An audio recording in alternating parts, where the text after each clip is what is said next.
Moji has kindly graced us with his presence. Sir, we wholeheartedly welcome you. आज हम इस बात के लिए गौरवशील हैं कि जिस चेंबर ने आजादी की लड़ाई में महात्मा गांधी जी और नेताजी के साथ भाग लिया था, आज उसी इंडियन चेंबर ऑफ कॉमर्स के 95th एनुअल सेशन पे हम सब एकाग्रित हैं। जिस आत्मनिर्भर भारत के सपने के लिए हमारे पूर्वजों ने कई बलिदान दिए और जिसकी दिशा हमारे आदरणीय प्रधानमंत्री खुद दिखा रहे हैं, वो भारत का निर्माण करना अब संभव है। Like generations of Indians before us, we have all seen a dream for our beloved nation. The time has come for us to turn that dream into a reality. We have the leadership, the resources, and most importantly, the resolve to make it happen. We, the citizens of East and Northeast India, have been the torchbearers of defining movements, growth, and development, both in pre and post-independence India. Over the last few years, the Eastern India has taken tremendous strides in infrastructure and economic development. The upswing, which is temporarily paused due to COVID-19 pandemic and relief efforts of the Amphan supercyclone, has not lost its momentum. We will soon get back to being the engine of economic development that drives us towards realizing our dream of an Atmanirbhar Bharat. On behalf of Indian Chamber of Commerce, I would like to thank our government for their unparalleled support and guidance. हम सभी इस नव भारत के निर्माण में आपके साथ हैं और आपके मार्गदर्शन के लिए कृतज्ञ हैं। मैं एक बार फिर हमारे आदरणीय प्रधानमंत्री जी श्री नरेंद्र मोदी जी का स्वागत और अभिनंदन करता हूं। Sir, may I now request you to kindly share your thoughts and vision with us. Thank you. নমস্কার। আশা করি আপনারা সবাই ভালো আছেন না? 95 वर्ष से निरंतर देश की सेवा करना किसी भी संस्था या संगठन के लिए अपने आप में बहुत बड़ी बात होती है। आईसीसी ने पूर्वी भारत और नॉर्थ ईस्ट के डेवलपमेंट में जो कंट्रीब्यूशन दिया है, विशेषकर वहां की मैन्युफैक्चरिंग यूनिट्स को, वह भी हिस्टोरिकल है। आईसीसी के लिए अपना योगदान देने वाले आप सभी को इन 95 वर्ष में जिन जिन महानुभावों ने योगदान दिया है, उस प्रत्येक महानुभाव का मैं अभिनंदन करता हूं। साथियों, आईसीसी ने 1925 में अपने गठन के बाद से आजादी की लड़ाई को देखा है, उस लड़ाई को जिया है। सरकारों से मुसीबतें भी झेली है, भीषण अकाल और अन्न संकटों को देखा है, विभाजन को देखा है। विभाजन की उस पीड़ा को आपने सहा है और भारत की ग्रोथ ट्रेजेक्टरी का भी आप हिस्सा रहे हैं। अब इस बार की ये एजीएम एक ऐसे समय में हो रही है जब हमारा देश मल्टीपल चैलेंजेस को चैलेंज कर रहा है। कोरोना वायरस से पूरी दुनिया लड़ रही है, भारत भी लड़ रहा है, लेकिन अन्य तरह के संकट भी निरंतर खड़े हो रहे हैं। कहीं फ्लड की चुनौती, कहीं लॉकस्ट, जो बंगाल में जिसको पोंगोपा कहते हैं, पोंगोपा का कहर, कहीं ओलावृष्टि, कहीं असम में ऑयल फील्ड में आग, कहीं लगातार छोटे छोटे अर्थक्वेक की खबरें। ये भी कम ही होता है कि पूर्वी और पश्चिम क्षेत्र में एक के बाद एक 2 साइक्लोन्स चुनौती बनकर के आए। ऐसे तमाम फ्रंट्स पर हम सभी एक साथ मिलकर के लड़ रहे हैं। कभी कभी समय भी हमें परखता है, समय भी हमारी कसौटी करता है, परीक्षा लेता है। कई बार अनेक कठिनाइयां, अनेक कसौटियां एक साथ आ जाती है, लेकिन हमने ये भी अनुभव किया है कि इस तरह की कसौटी में हमारा कर्तृत्व, हमारा कृतित्व उज्जवल भविष्य की गारंटी भी लेकर के आता है। किसी कसौटी से हम कैसे निपट रहे हैं, मुश्किलों से कितनी मजबूती से लड़ रहे हैं, ये आने वाले अवसरों को भी तय करता है। साथियों,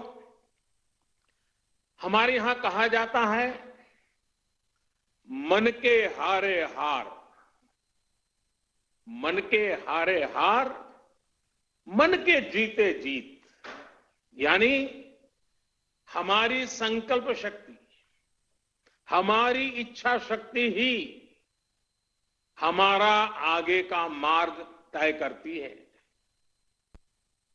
जो पहले ही हार मान लेता है, उसके सामने नए अवसर दूर दूर तक नजर नहीं आते हैं। लेकिन जो जीत के लिए निरंतर प्रयास करता है, एक दूसरे का साथ देते हुए आगे बढ़ता है, उसके सामने नए अवसर भी उतने ही ज्यादा आते हैं और अवसर भी सामने चले आते हैं। साथियों, ये हमारी एकजुटता, ये एक साथ मिलकर बड़ी से बड़ी आपदा का सामना करना, ये हमारी संकल्प शक्ति, ये हमारी इच्छा शक्ति, हमारी बहुत बड़ी स्ट्रेंथ है। एक राष्ट्र के रूप में हमारी बहुत बड़ी ताकत है। मुसीबत की दवाई, मुसीबत की एक ही दवाई है, मुसीबत की दवाई मजबूती है। मुश्किल समय ने हर बार भारत के डिटर्मिनेशन को अधिक स्ट्रेंथन किया है। एक नेशन के रूप में देशवासियों के रिजॉल्व को ऊर्जा दी है, संकल्प को शक्ति दी है। यही भावनाएं आज आईसीसी के आपके मेंबर के चेहरे पर भी और देशवासियों के चेहरे पर भी मैं देख सकता हूं, मैं पढ़ सकता हूं। करोड़ों देशवासियों के प्रयासों में मैं एक नई आशा देख सकता हूं, नया विश्वास देख सकता हूं। कोरोना का संकट पूरी दुनिया में बना हुआ है, पूरी दुनिया इससे लड़ रही है। कोरोना वॉरियर्स के साथ हमारा देश इस लड़ाई में जरा भी पीछे नहीं है। लेकिन इन सब के बीच हर देशवासी अब इस संकल्प से भी भरा हुआ है कि इस आपदा को अवसर में परिवर्तित करना है। इससे हमें देश का बहुत बड़ा टर्निंग पॉइंट भी बना रहा है। ये टर्निंग पॉइंट क्या है? आत्मनिर्भर भारत, सेल्फ रिलायंट इंडिया। आत्मनिर्भरता का, सेल्फ रिलायंस का ये भाव बरसों से हर भारतीय ने एक एस्पिरेशन की तरह जिया है। लेकिन फिर भी एक बड़ा काश, एक बड़ा काश हर भारतीय के मन में रहा है, मस्तिष्क में रहा है। ये काश क्या है?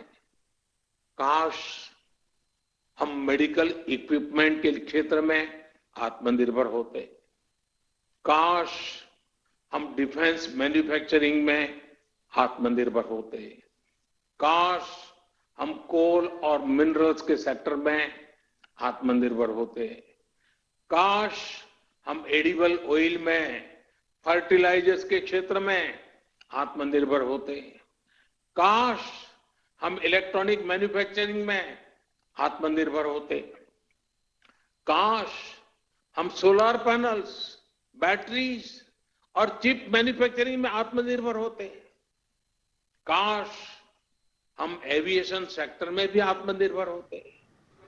ऐसे कितने सारे काश, अनगिनत काश हमेशा से हर भारतीय को झकझोरते रहे हैं।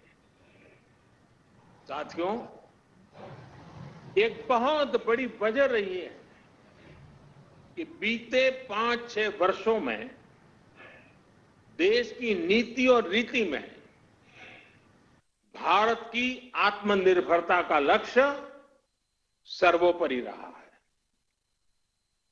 अब कोरोना क्राइसिस ने हमें इसकी गति और तेज करने का सबक दिया है।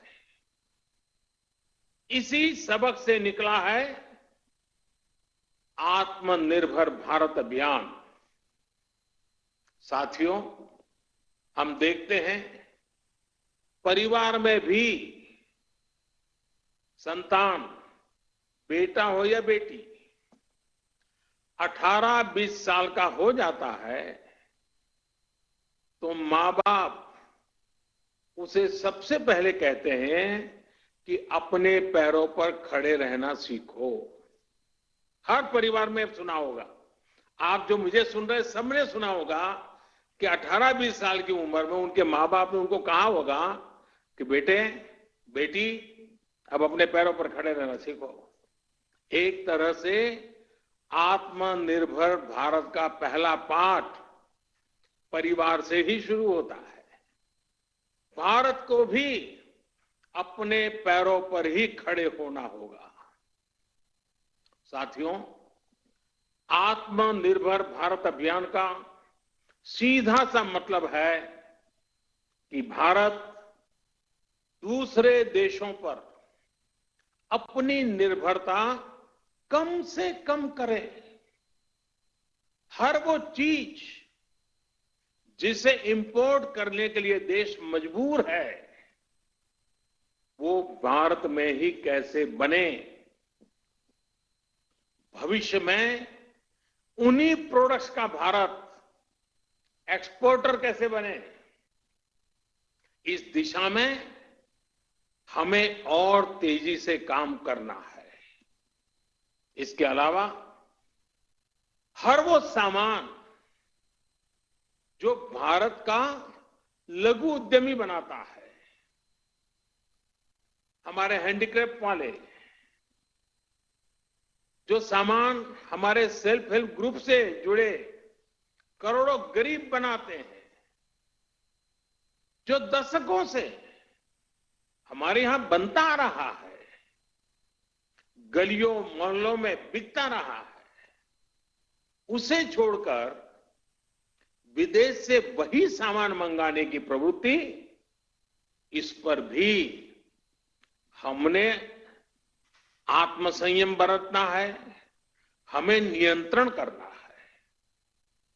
हम इन छोटे छोटे व्यापार करने वाले लोगों से केवल चीज ही नहीं खरीदते, पैसे ही नहीं देते, उनके परिश्रम को पुरस्कृत करते हैं, मान सम्मान बढ़ाते हैं। कभी सोचना, आप मर्सिडीज गाड़ी लेकर के जा रहे हैं और फुटपाथ पर छोटी चीज बेचने वाले की चीज आपने उतर करके खरीदी, वो पैसे नहीं गिनेगा, वो उसकी छाती फूल जाएगी। देखिए, मर्सिडीज गाड़ी वाला भी फुटपाथ पर मैं भले बैठा हूं, लेकिन उतर करके मेरे से सामान खरीद रखा है। उसकी जिंदगी को एक ताकत मिलती है, उसको सम्मान मिलता है। हमें इस बात का अंदाजा भी नहीं होता कि इससे उनके दिल पर कितना प्रभाव पड़ता है, वो कितना गर्व महसूस करता है। इसलिए अब अपने लोकल के लिए वोकल होने का समय है। हर गांव, हर कस्बे, हर जिले, हर प्रदेश, पूरे देश को आत्मनिर्भर करने का समय है। साथियों, सालों पहले, दशकों पहले स्वामी विवेकानंद जी ने एक पत्र लिखा था। उस पत्र में उन्होंने लिखा था, the simplest method to be work upon at present is to induce Indians to use their own produce and get markets for Indian artware in other countries. Swami Vivekananda ji का बताया ये मार्ग पोस्ट कोविड वर्ल्ड में भारत की प्रेरणा है। अब देश प्रण कर चुका है और देश कदम भी उठा रहा है। आत्मनिर्भर भारत अभियान के तहत जिन बड़े रिफॉर्म्स की घोषणा की गई है, उनको तेजी से जमीन पर उतारा जा रहा है। एमएसएमईज की डेफिनेशन सालों से लटकी हुई बात, उसका दायरा बढ़ाना हो या एमएसएमई के सपोर्ट के लिए हजारों करोड़ के स्पेशल फंड्स की व्यवस्था हो, ये सब आज सच्चाई बन रहे हैं। आईबीसी से जुड़ा फैसला हो, छोटी छोटी गलतियों को डिक्रिमिनलाइज करने का फैसला हो, इन्वेस्टमेंट की फास्ट ट्रैकिंग के लिए प्रोजेक्ट डेवलपमेंट सेल्स का गठन हो, ऐसे अनेक कार्य पहले ही हो चुके हैं। अब तमाम सेक्टर्स, खासकर कोल और माइनिंग के सेक्टर को अधिक कॉम्पिटिटिव बनाने के लिए जो रिफॉर्म्स अनाउंस हुए हैं, उसका भरपूर फायदा उठाने के लिए उद्योग जगत आगे आए। मेरे युवा साथी, आप आगे आए। साथियों, किसानों और रूरल इकोनॉमी के लिए जो निर्णय हाल में हुए हैं, उन्होंने एग्रीकल्चर इकोनॉमी को बरसों की गुलामी से मुक्त कर दिया है। सच्ची आजादी किसानों को मिली है। अब भारत के किसानों को अपने प्रोडक्ट, अपनी उपज देश में कहीं पर भी बेचने की आजादी मिल गई है। APMC act, essential commodities act, उसमें जो संशोधन किए गए हैं, किसानों और इंडस्ट्री के बीच पार्टनरशिप का जो रास्ता खोला गया है, उससे किसान और रूरल इकोनॉमी का कायाकल्प होना तय है। इन फैसलों ने किसान को एक प्रोड्यूसर के रूप में और उसकी उपज को एक प्रोडक्ट के रूप में पहचान दी है। साथियों, चाहे किसानों के बैंक खातों में सीधे पैसे ट्रांसफर करना हो, चाहे एमएसपी का फैसला हो, उनकी पेंशन की योजना हो, हमारा प्रयास किसानों को सशक्त करने का है। अब किसानों को एक बड़ी मार्केट फोर्स के तौर पर विकसित होने में सहायता की जा रही है। साथियों, लोकल प्रोडक्ट्स के लिए जिस क्लस्टर बेस्ड अप्रोच को भारत में बढ़ावा दिया जा रहा है, उसमें भी सभी के लिए अवसर भी मौजूद है। जिन जिलों, जिन ब्लॉक्स में जो पैदा होता है वहीं आसपास इनसे जुड़े क्लस्टर विकसित किए जाएंगे। जैसे पश्चिम बंगाल में जूट किसानों के लिए पास में ही जूट आधारित उद्योगों को और मजबूती दी जाएगी। फॉरेस्ट प्रोड्यूस की अपार संपदा जुटाने वाले आदिवासी साथियों को उनके क्षेत्र में ही आधुनिक प्रोसेसिंग यूनिट्स उपलब्ध कराई जाएगी। इसके साथ ही बांबू और ऑर्गेनिक प्रोडक्ट्स के लिए भी क्लस्टर्स बनेंगे। सिक्किम की तरह पूरा नॉर्थ ईस्ट ऑर्गेनिक खेती के लिए बहुत बड़ा हब बन सकता है, ऑर्गेनिक कैपिटल बन सकता है। आईसीसी के साथ जुड़े आप सभी व्यापारी अगर ठान ले तो नॉर्थ ईस्ट में ऑर्गेनिक फार्मिंग बहुत बड़ा आंदोलन बन सकता है। आप उसकी ग्लोबल पहचान बना सकते हैं। आप अगर चाहें तो ऑर्गेनिक प्रोडक्ट को लेकर के ग्लोबल मार्केट पर छा सकते हैं। साथियों, आप सभी नॉर्थ ईस्ट पूर्वी भारत में इतने दशकों से काम कर रहे हैं। सरकार ने जो तमाम कदम उठाए हैं इनका बहुत बड़ा लाभ ईस्ट और नॉर्थ ईस्ट के लोगों को होगा। मैं समझता हूं कि कोलकाता भी खुद फिर से एक बहुत बड़ा लीडर बन सकता है। अपने पुराने गौरव से प्रेरणा लेते हुए भविष्य में कोलकाता पूरे क्षेत्र के विकास का नेतृत्व कर सकता है। आपसे बेहतर और कौन जानता है कि जब श्रमिक पूर्व के, संपत्ति पूर्व की, संसाधन पूर्व के, तो इस क्षेत्र का विकास कितनी तेज गति से हो सकता है। साथियों, 5 साल बाद यानी वर्ष 2025 में आपकी संस्था अपने 100 वर्ष पूरे करने जा रही है। वहीं वर्ष 2022 में देश की आजादी के 75 वर्ष पूरे होने जा रहे हैं। ये आपकी संस्था के लिए, आपके प्रत्येक सदस्य के लिए, आपकी कोई भी औद्योगिक इकाई हो या व्यापारिक इकाई हो, बेहतरीन समय है एक बड़ा संकल्प लेने का। मेरा आपसे आग्रह है कि आत्मनिर्भर भारत अभियान को चरितार्थ करने के लिए आईसीसी भी अपने स्तर पर 50-100 नए लक्ष्य तय करेंगे। ये लक्ष्य संस्था के भी हो, इससे जुड़े हर उद्योग और व्यापारिक इकाई के भी हो और हर व्यक्ति के भी हो।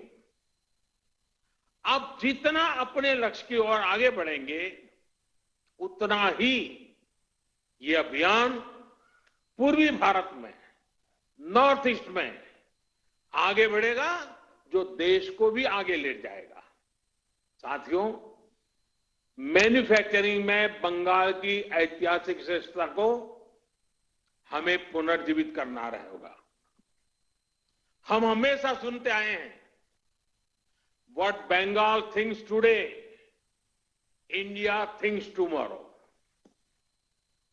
हमें इससे प्रेरणा लेते हुए हम सबको मिलकर के आगे बढ़ना होगा। ये समय इंडियन इकोनॉमी को कमांड एंड कंट्रोल से निकालकर प्लग एंड प्ले की तरफ ले जाना है। ये समय कंजर्वेटिव अप्रोच का नहीं है, बल्कि आगे बढ़कर बोल्ड डिसीजंस का है, बोल्ड इन्वेस्टमेंट्स का है। ये समय भारत में एक globally competitive domestic supply chain तैयार करने का है। इसके लिए उद्योग जगत को अपनी मौजूदा सप्लाई चेन के सभी स्टेक होल्डर्स को संकट से निकालने में मदद भी करनी है और वैल्यू एडिशन में उनकी हैंड होल्डिंग भी करनी है। साथियों, आत्मनिर्भर भारत अभियान में आगे बढ़ते हुए कोरोना काल से संघर्ष करते हुए आज आपने इस एजीएम में जो पीपल, प्लेनेट एंड प्रॉफिट का विषय उठाया गया है वो भी बहुत महत्वपूर्ण है।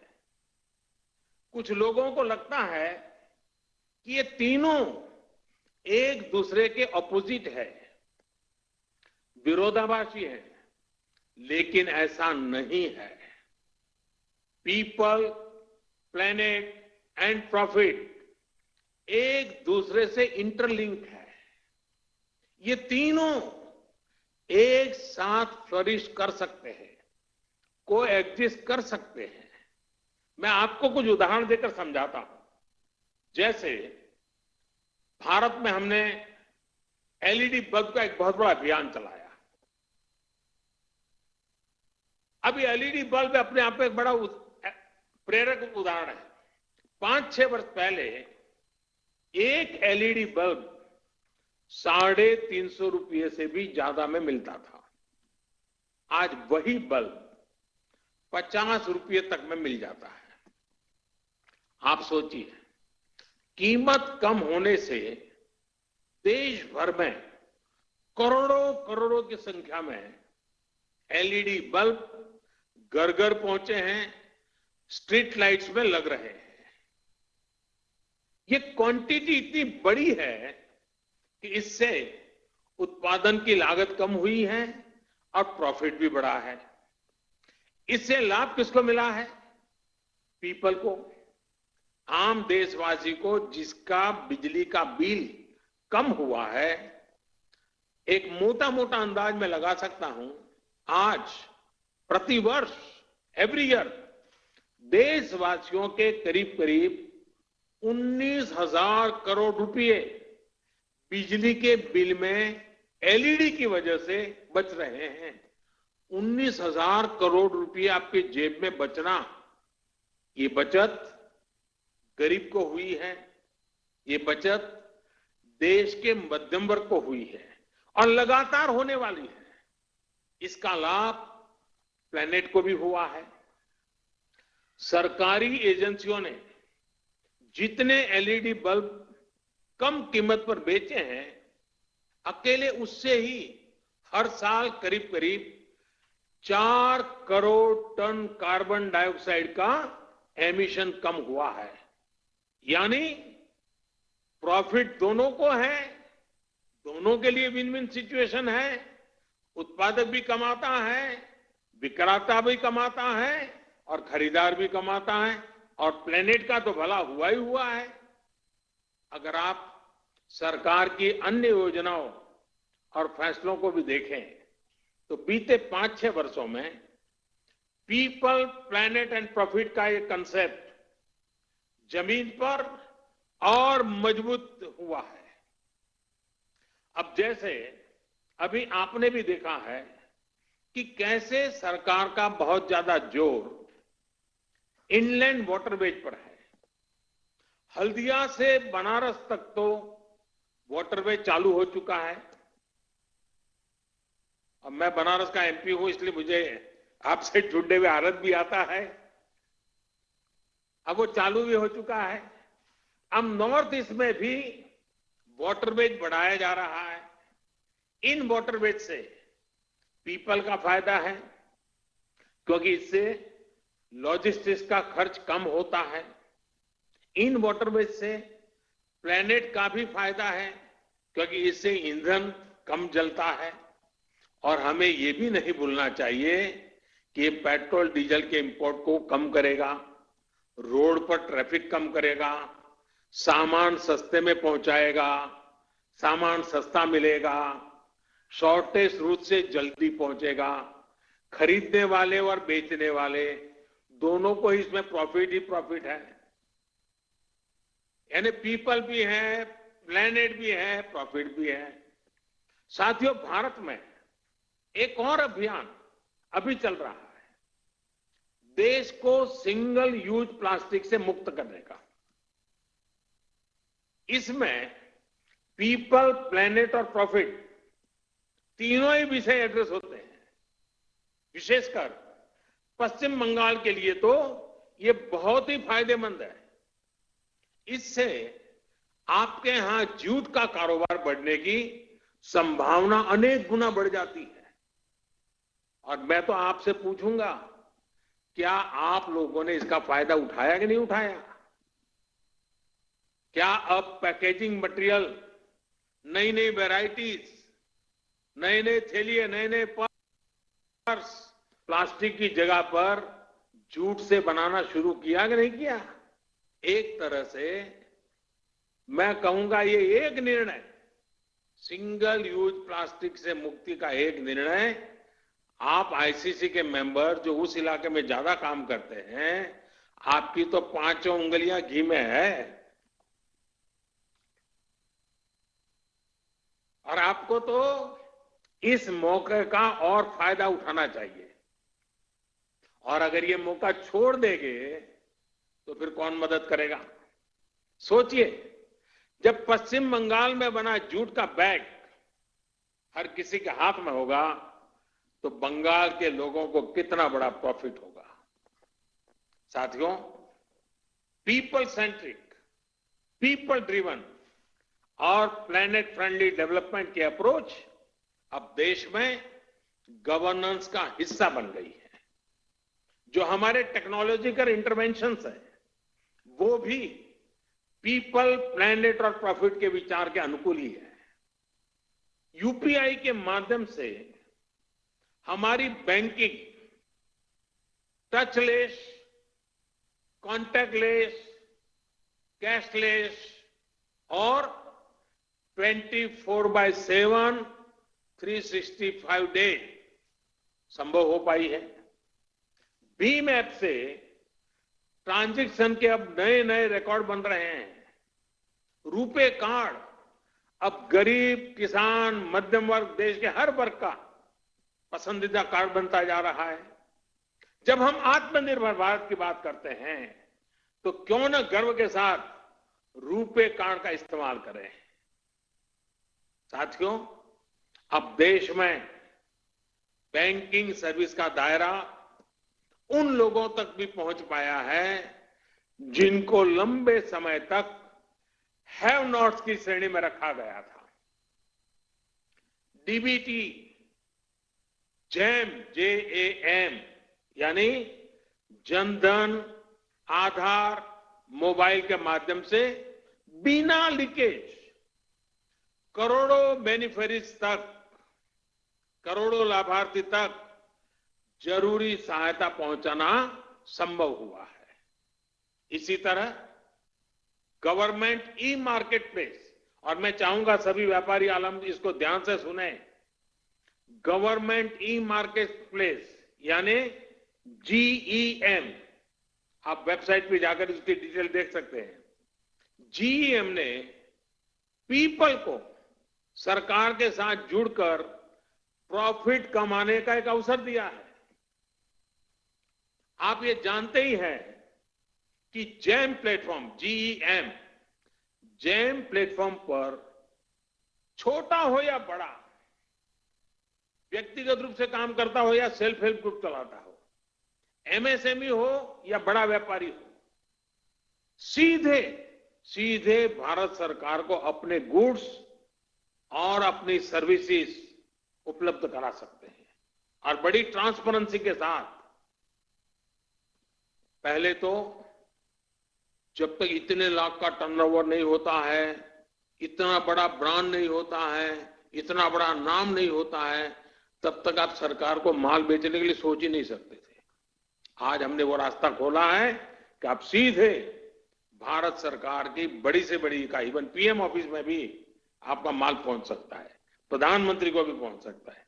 इसलिए मेरा आईसीसी से भी आग्रह है कि आपके जो मेंबर्स हैं, जो आपसे जुड़े हुए हैं, मैन्युफैक्चरर्स हैं, उन्हें भी ज्यादा से ज्यादा संख्या में जेम्स से जुड़ने के लिए प्रेरित करिए और अपने उत्पाद सरकार को खरीदने ही पड़े ऐसी क्वालिटी का माल लेकर के आए। देखिए कैसी स्पर्धा चलती है और सरकार की ताकत नहीं है कि आपके अच्छे माल को ठुकरा सके। ये ऐसा ट्रांसपेरेंट प्लेटफॉर्म है, हर एक का बेनिफिट है। अगर आपसे जुड़ा हर मैन्युफैक्चरर जेम से जुड़ जाएगा तो छोटे कारोबारी भी अपने प्रोडक्ट सीधे सरकार को बेच पाएंगे। साथियों, जब हम प्लेनेट की बात करते हैं तो आप भी देख रहे हैं कि आज आईसा यानी इंटरनेशनल सोलर अलायंस एक बड़ा ग्लोबल मूवमेंट बन रहा है। सोलर एनर्जी के क्षेत्र में जो लाभ भारत अपने लिए देखता है उसको पूरी दुनिया के साथ साझा करने के लिए कोशिश की जा रही है। मेरा इंडियन चैम्बर ऑफ कॉमर्स के तमाम सदस्यों से अनुरोध है कि रिन्यूएबल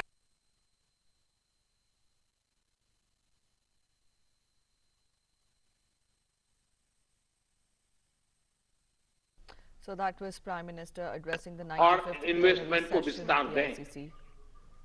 देश में ही सोलर पैनल की मैन्युफैक्चरिंग, पावर स्टोरेज कैपेसिटी बनाने के लिए बेहतर बैटरीज, इसके R&D और मैन्युफैक्चरिंग में निवेश करने की ये बहुत बड़ी सुवर्ण तक है, गोल्डन अपॉर्चुनिटी है। जिस काम में जुटे हैं ऐसे संस्थानों की, MSMEs की हैंड होल्डिंग आवश्यक है और करनी चाहिए। बदलते हुए विश्व में सोलर रिचार्जेबल बैटरीज का बहुत बड़ा मार्केट बनने वाला है। क्या भारत का उद्योग जगत इसका नेतृत्व कर सकता है? इस क्षेत्र में भारत एक बहुत बड़ा हब बन सकता है। आईसीसी और उसके सदस्य 2022 जब भारत अपनी आजादी के 75 वर्ष पूरा करेगा और 2025 जब आईसीसी अपने 100 वर्ष पूरा करेगा तो इन अवसरों से जुड़े लक्ष्यों में इस विषय पर भी अपने टारगेट तय कर सकते हैं। साथियों, ये समय अवसर को पहचानने का है, खुद को आजमाने का है और नई बुलंदियों की ओर जाने का है। ये अगर सबसे बड़ा संकट है तो हमें इससे सबसे बड़ी सीख लेते हुए इसका पूरा लाभ भी उठाना चाहिए।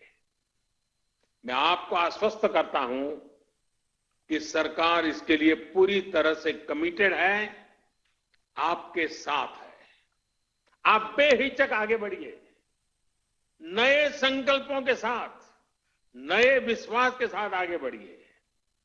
आत्मनिर्भर भारत के मूल मंत्र में है, और ये बात बहुत महत्वपूर्ण है, आत्मनिर्भर भारत के मूल में जो मंत्र है वो है आत्मविश्वासी भारतीय। हर भारतीय आत्मविश्वासी होगा तो आत्मनिर्भर भारत की यात्रा बहुत कम समय में हम जीत लेंगे।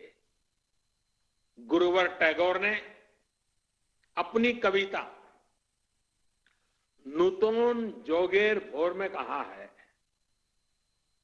चोलाए चोलाए बाजबे जोएर मेरी, चोलाए चोलाए बाजबे जोएर मेरी, पाएर बेगे ही पोत केटे जाए कोरिश्ना आर दे। यानी हर आगे बढ़ने वाले कदम पर घोषणाद होगा, दौड़ते पांव ही नया रास्ता बना देंगे। अब देरी मत करो, सोचिए ये कितना बड़ा मंत्र है, दौड़ते पांव ही नया रास्ता बना देंगे। जब इतनी बड़ी प्रेरणा हमारे सामने है तो रुकने का सवाल ही पैदा नहीं होता। मुझे पूरा विश्वास है कि जब आप अपनी स्थापना के 100 वर्ष का समारोह मनाएंगे, जब देश अपनी स्वतंत्रता के 75 वर्ष का पर्व मनाएगा तो आत्मनिर्भर भारत के मार्ग पर हमारा देश मजबूती के साथ काफी आगे बढ़ चुका होगा और आपके साथ सहयोग से बढ़ चुका होगा। 130 करोड़ देशवासियों की संकल्प शक्ति से बड़ा होगा। 130 करोड़ देशवासियों के हर कदम में आत्मनिर्भरता का मिजाज होगा। एक बार फिर आप सबको बहुत बहुत शुभकामनाएं देता हूं और मैं यही प्रार्थना करूंगा, स्वस्थ रहिए, सुरक्षित रहिए। बहुत बहुत आभार। ভালো থাকবেন। আমরা ভালো থাকবো স্যার, আপনিও ভালো থাকবেন। Now I would request Shri Sanjeev Goenka to formally give the vote of thanks.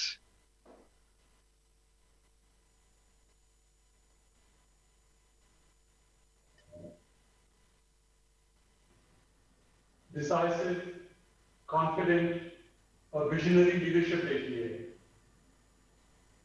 Average Indian को जीने की कन्वीनियंस में बहुत वृद्धि हुई है।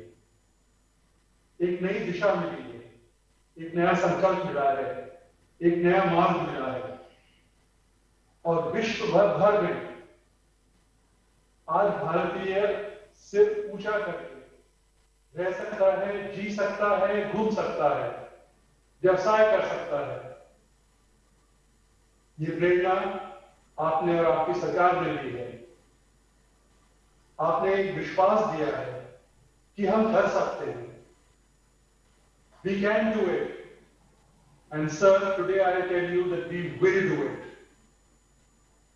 Indian industry will rise to the challenge. And industry in Eastern India will definitely rise to the challenge. We are grateful to you, sir, for your time, for your guidance, for the vision, and for the honor that you do the Indian Chamber of Commerce and the industry in Eastern India by your address and your participation. We are truly, truly honored, and we promise you we will fulfill our responsibility to the fullest. Namaskar.